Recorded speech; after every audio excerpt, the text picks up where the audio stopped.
Mhuri yeZimbabwe, matensions achi like nyaya 2030 chipisa mukati meZimbabwe right now. Pane rimwe zvegroup Rema war vets vari kuzviti ivo the BB3.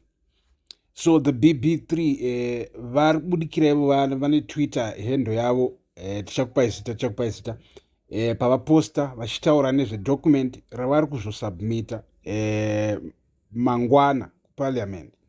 So vari kutaura kuti ivo document iri its against manipulation yeconstitution.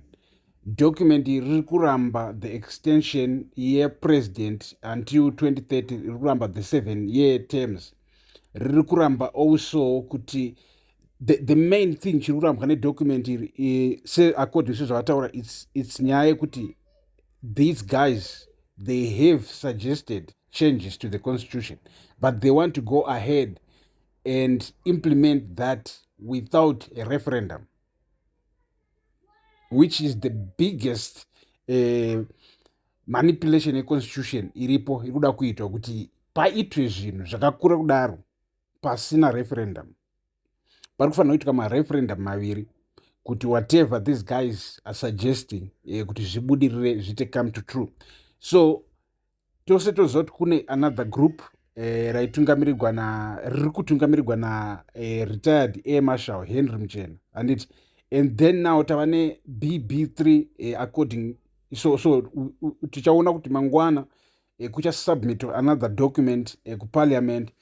And once that happens, you know, kuti now there is two groups dzema-war vets. Maybe at some point someone angachibvunza kuti why vasingangobatana, vadii vangobatana. Maybe vachadecide kubatana, but I think even it increases the weight if my comrades are organized in two different ways. They are all coming together against the 2030 bill. So stay panapa pa the Mtapa Times, pa tinokupai ma updates esi ari kuitika muMtapa Kingdom mukati menyika yedu yeZimbabwe.